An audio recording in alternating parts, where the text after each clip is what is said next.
नमस्कार दोस्तों, मेरा नाम है एच एल सैनी और टेक्निकल गुरु H L Saini YouTube channel में सभी दोस्तों का स्वागत है। दोस्तों, आज का जो हम लेक्चर लेंगे उस लेक्चर के अंतर्गत हम स्थिर विद्युत की अर्थात इलेक्ट्रोस्टैटिक के बारे में पढ़ेंगे। तो दोस्तों स्टार्ट करते हैं आज का ये वीडियो।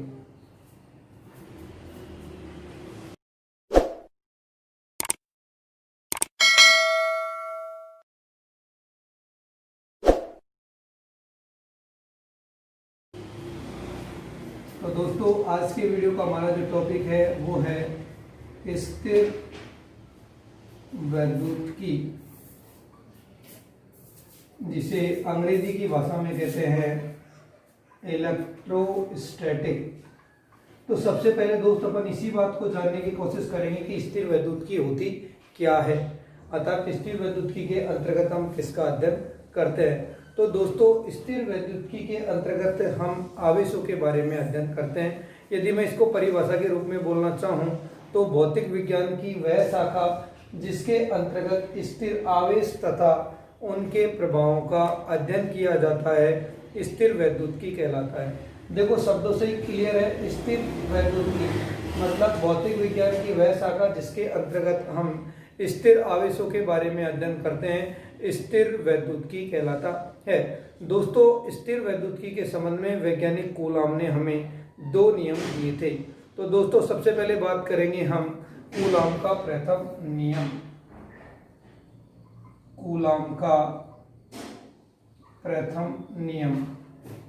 दोस्तों कूलाम के प्रथम नियम का जो स्टेटमेंट है वो बहुत आसान और सीधा है, बस अपन को इसकी बातों को पकड़ना है। तो कूलाम सर ने बताया कि समान प्रकृति के आवेश, जैसे कि ये धनावेश है और ये भी धनावेश है, मान लो ये ऋणावेश है और ये भी ऋणावेश है। तो कूलाम सर ने हमें बताया कि समान प्रकृति के आवेश मतलब चाहे दोनों धनावेशित हो चाहे दोनों ऋणावेशित हो, तो समान प्रकृति के आवेशों के मध्य में प्रतिकर्षण बल कार्य करता है। कूलाम सर ने हमें बताया कि समान प्रकृति के आवेशों के मध्य प्रतिकर्षण बल काम करता है तथा असमान प्रकृति के आवेशों के मध्य आकर्षण बल काम करता है। यही कूलाम का प्रथम नियम था। तो कूलाम के प्रथम नियम के अनुसार समान प्रकृति के आवेशों के मध्य में प्रतिकर्षण बल तथा विपरीत प्रकृति के आवेशों के मध्य आकर्षण बल कार्य करता है। ये कूलाम के नियम का पहला स्टेटमेंट था। अब बात करेंगे कूलाम के नियम का, कूलाम का द्वितीय नियम। दोस्तों कूलाम का जो द्वितीय नियम है वो एग्जाम पॉइंट ऑफ व्यू से सबसे ज्यादा इंपॉर्टेंट है, क्योंकि यहाँ से अभी लास्ट ईयर जो जूनियर इंस्ट्रक्टर का पेपर हुआ था उसमें भी 3-4 न्यूमेरिकल देखने को मिले थे। इससे पहले टेक्निकल हेल्पर के पेपर में भी आए थे।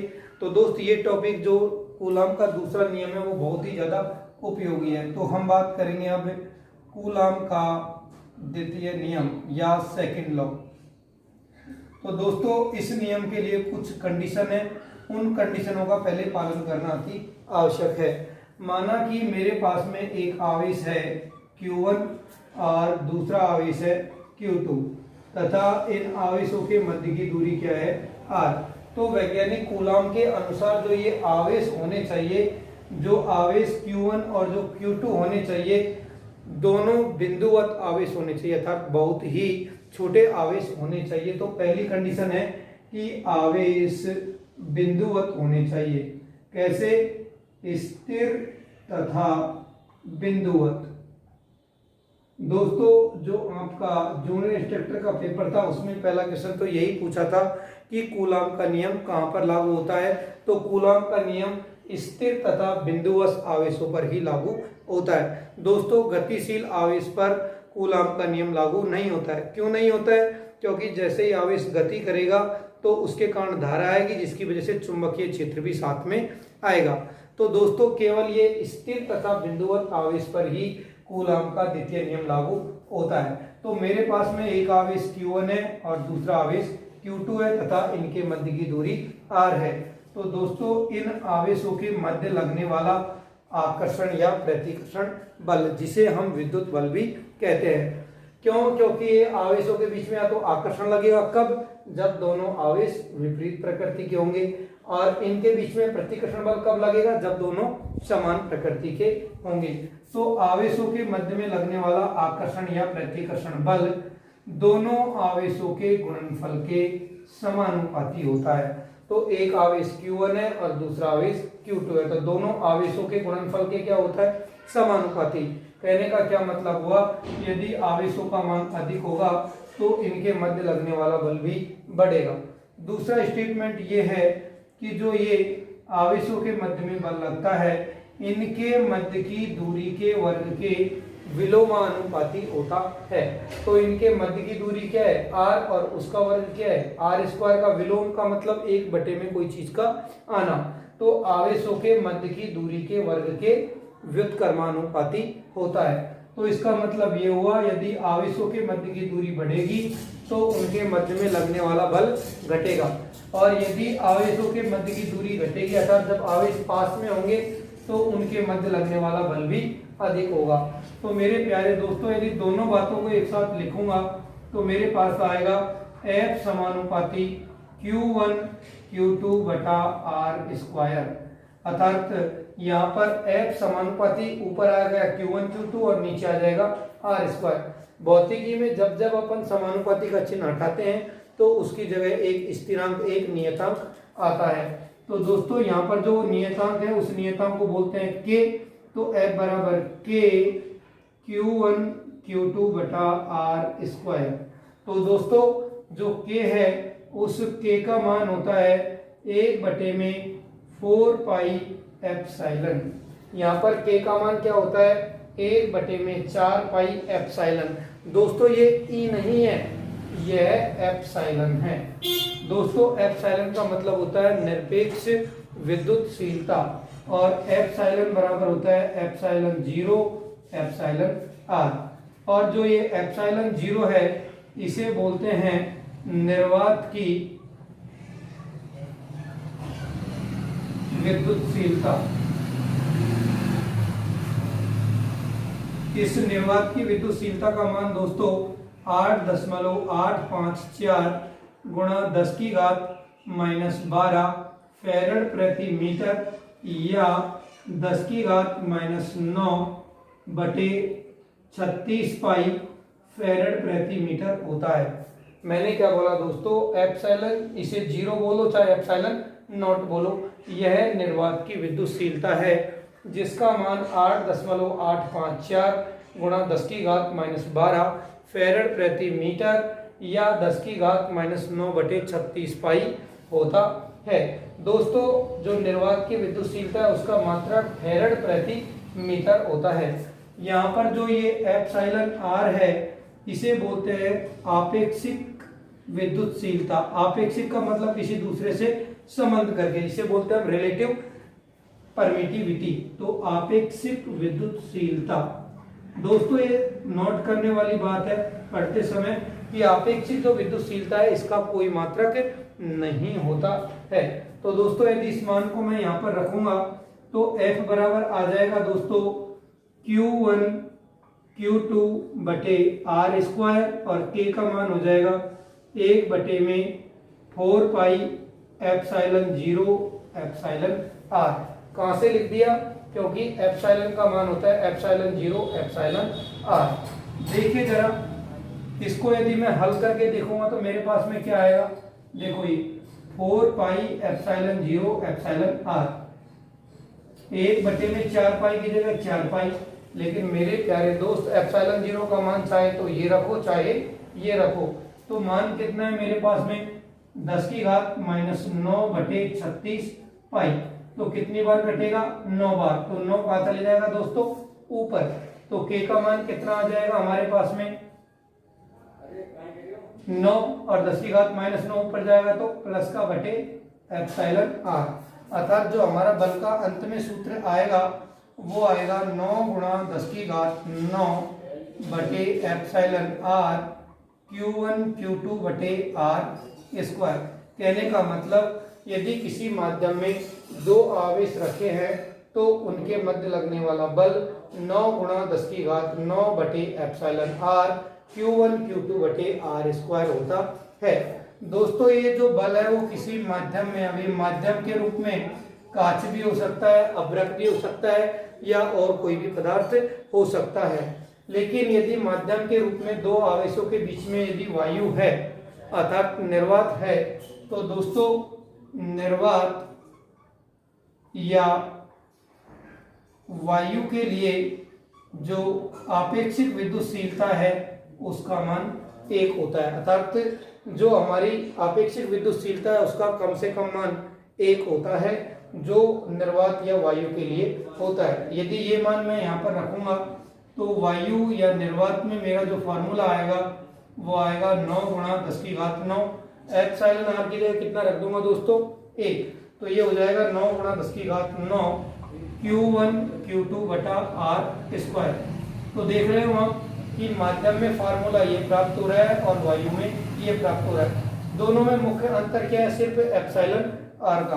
तो यदि मुझे माध्यम में चाहिए तो माध्यम में जो बल होगा वो वायु में बल में किसका भाग लगाना पड़ेगा, एप्सिलॉन आर का। कैसे किया मैंने भाई कि देखो ये जो वैल्यू है ये किसके बराबर है, वायु में लगने वाले बल के, तो उसमें कितने का भाग लगा देंगे, एप्सिलॉन आर का। तो दोस्तों हम जल्दी से इस फॉर्मूले को जो मैंने डेरिवेशन किया इसको जल्दी से उतार लें। ध्यान रखना ये एप्सिलॉन नॉट की value exam point of view से बहुत ज्यादा इंपॉर्टेंट है, एज वेल एज ये फॉर्मूला भी।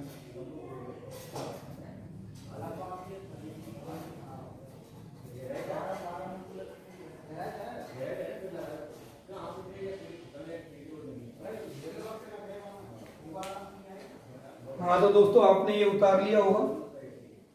तो देखिए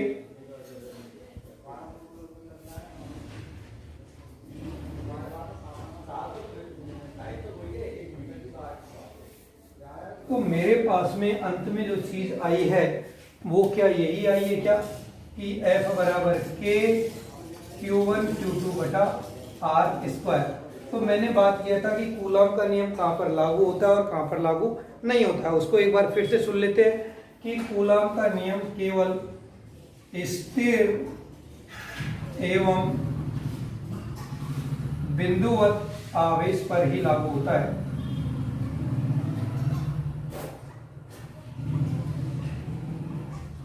मैंने ऐसा क्यों बोला, क्योंकि जब तक आवेश स्थिर नहीं होगा तब तक ये नियम लागू नहीं होगा, क्योंकि आवेश जैसे ही गति करेगा तो विद्युत क्षेत्र के साथ साथ में चुंबकीय क्षेत्र भी काम करने लगेगा, अर्थात अन्य बल की भी उपस्थिति आएगी जिससे कूलॉम बल प्रॉपर निकल नहीं पाएगा।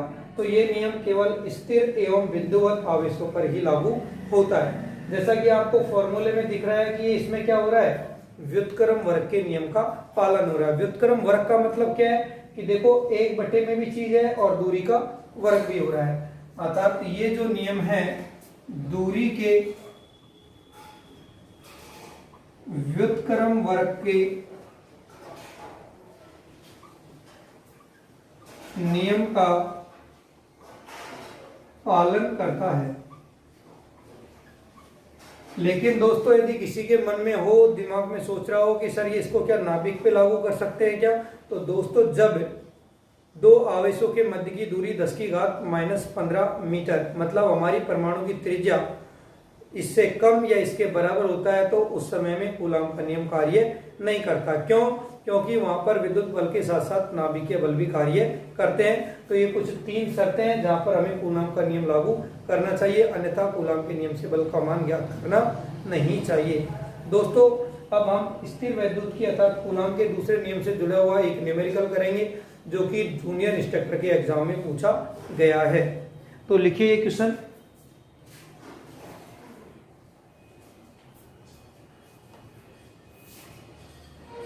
क्वेश्चन नंबर पहला,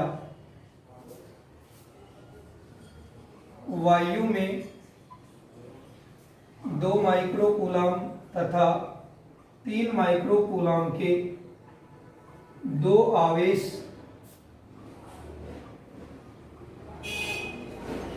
तीस सेंटीमीटर की दूरी पर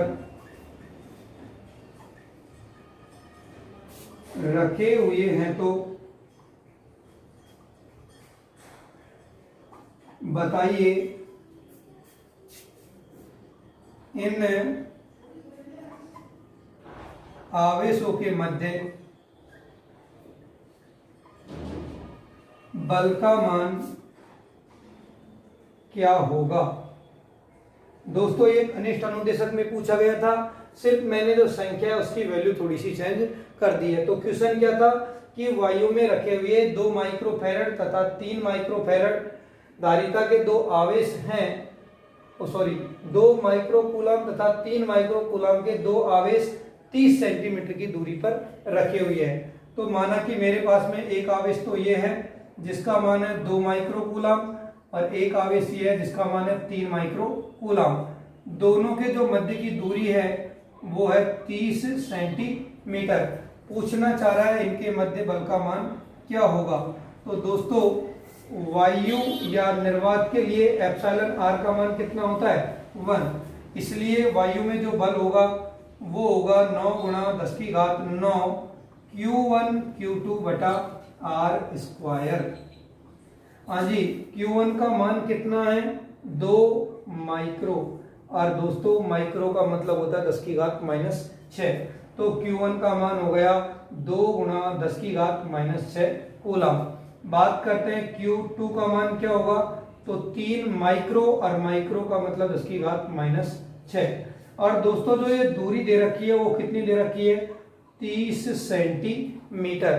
दोस्तों यदि हमको बल को न्यूटन में निकालना है तो दूरी किस में होनी चाहिए मीटर में, और दे किस में रखी है सेंटीमीटर में। तो पहले हमें सेंटीमीटर को किस में बदलना होगा मीटर में बदलना होगा। तो दोस्तों ये कितना हो जाएगा 30, और सेंटी का मतलब होता है 10 की घात -2 मीटर। हाँ जी, इसको चाहे तुम लिखना चाहो तो भैया मीटर में बदलोगे तो 100 का भाग लगाने का मतलब 0.3 भी लिख सकते हो, चाहे कुछ इस प्रकार से भी लिख सकते हैं।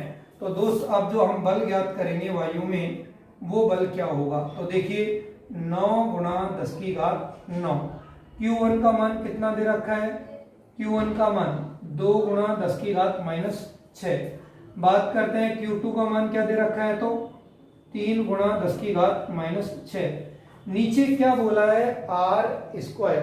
आर स्क्वायर का मतलब इस संख्या को कितनी बार लिखना है 2 बार गुणा करके लिखना है। तो हो जाएगा 30 गुणा 10 की घात -2 और 30 गुणा 10 की घात -2।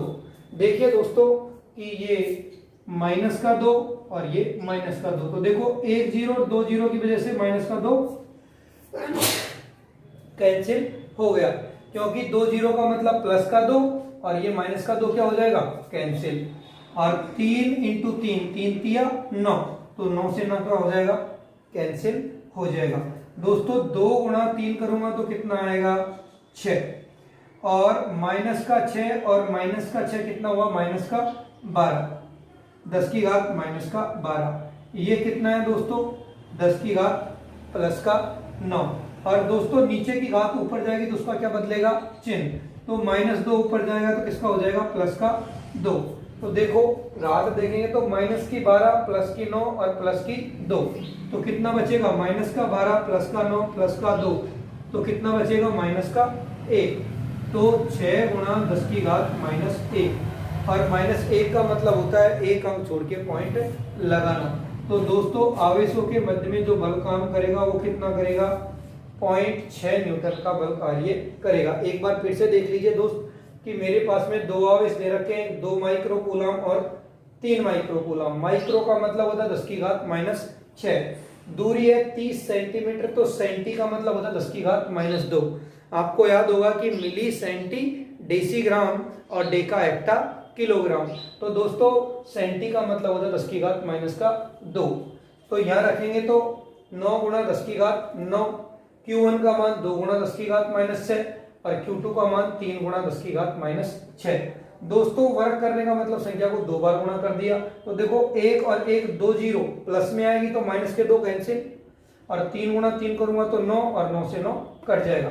2 गुणा 3 करूंगा तो 6, माइनस का 6 और माइनस का 6 माइनस का 12। नीचे वाली घात ऊपर जाएगी तो प्लस का 2 और प्लस का 9, तो 9 और 2 11 में से 12 गए तो माइनस का 1, और -1 का मतलब कितने अंक छोड़ के पॉइंट 1 अंक छोड़ के पॉइंट, तो कितना आएगा 0.6 न्यूटन। तो जल्दी से लोग आप इसको उतारिए।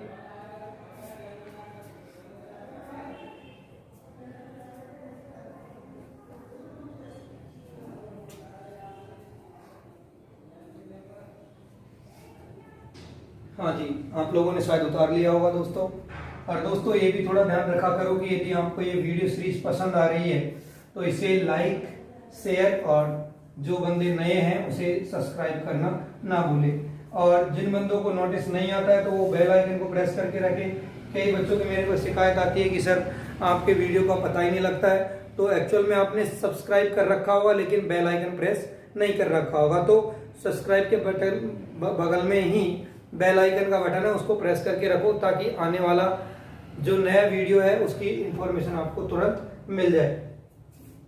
अब बात करते हैं इसी से जुड़ा हुआ एक दूसरा और न्यूमेरिकल जो बहुत ज्यादा आसान है। बस होता क्या है कि इसमें छोटे कंसेप्ट वाली बात होती है जिसका अपन ध्यान नहीं रखते हैं। तो देखो क्वेश्चन नंबर 2, यदि किसी पदार्थ की आपेक्षिक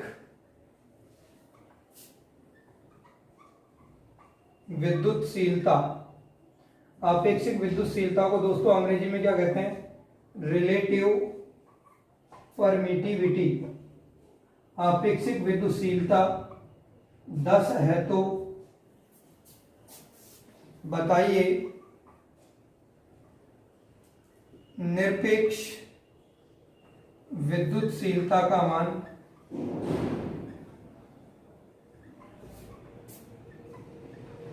क्या होगा? मेरे प्यारे दोस्तों, इस क्वेश्चन में दे क्या रखा है कि आपेक्षिक विद्युतशीलता का मान कितना है? 10 है। तो दोस्तों आपेक्षिक विद्युतशीलता को किससे प्रदर्शित करते हैं? एप्सिलॉन आर से। और एप्सिलॉन आर का मान कितना है? 10 है। और पूछना चाह रहा है कि निरपेक्ष विद्युतशीलता अंग्रेजी की भाषा में बोलते हैं एब्सोल्यूट परमिटिविटी। मतलब ये पूछना चाह रहा है कि एप्सिलॉन का मान क्या होगा। तो जैसा कि आपको मैंने अभी पढ़ाया है कि एप्सिलॉन बराबर होता है एप्सिलॉन 0 एप्सिलॉन आर। तो देखिए दोस्तों एप्सिलॉन 0 का मान कितना होता है? 8.854 गुणा 10 की घात माइनस का 12। और एप्सिलॉन आर का मान कितना दे रखा है दोस्तों? 10। तो दोस्त मुझे बताओ 2 की घात 1 का मतलब क्या होता है? 2। और 3 की घात 1 का मतलब क्या होता है? 3। और 10 की घात 1 का मतलब कितना होता है? 10। तो क्या मैं 10 को 10 की घात 1 मान सकता हूं कि नहीं? मान सकते हैं ना। तो इसको क्या मैं लिख दूंगा? 10 की घात प्लस का 1। दोस्त माइनस का 12 और प्लस का 1 तो बचेगा कितना? माइनस के 11। तो जो निरपेक्ष विद्युतशीलता है उसका मान आ जाएगा 8.854 गुणा 10 की घात माइनस का 12 की 11। तो 10 की घात माइनस का 11 और मात्रक क्या आएगा? फैराड प्रति मीटर। दिमाग से नोट कर लो एक बार बात को कि एप्सिलॉन आर है आपेक्षिक विद्युतशीलता, इसका कोई मात्रक नहीं होता है।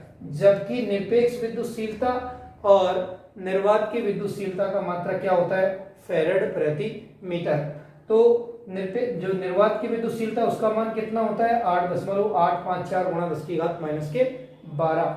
दोस्तों आपको इस वीडियो सीरीज में ऐसा लग रहा होगा कि कुछ ज्यादा टिपिकल और टफ चीजें दिखा दी गई हैं, लेकिन ऐसा कुछ भी नहीं है। यदि वीडियो आपको समझ में नहीं आ रहा है प्रॉपर तरीके से तो इसको आप एक बार फिर से देखना, आपको सारी चीजें क्लियर हो जाएंगी। चीजों को पॉइंट टू पॉइंट आपको समझना है। स्थिर वैद्युत की जो टॉपिक है बहुत ही ज्यादा आसान टॉपिक है, लेकिन आजकल यहाँ से क्वेश्चन आ रहे हैं। कभी मात्रक से क्वेश्चन पूछ रहा है तो कभी न्यूमेरिकल पूछ रहा है। इससे जो आगे आने वाला वीडियो है इसमें हम स्थिर वैद्युत के ही बारे में बात करेंगे, लेकिन इससे जुड़ी हुई कुछ शब्दावली के बारे में बात करेंगे, जैसे कि विद्युत क्षेत्र क्या है, विद्युत क्षेत्र की तीव्रता क्या है, उसके अलावा विद्युत फ्लक्स क्या होता है, धारिता क्या है। ये सारी चीजें हम इलेक्ट्रोस्टैटिक के अंतर्गत ही अध्ययन करेंगे। दोस्तों आज के इस वीडियो के लिए तो इतना ही। सुनने के लिए थैंक यू।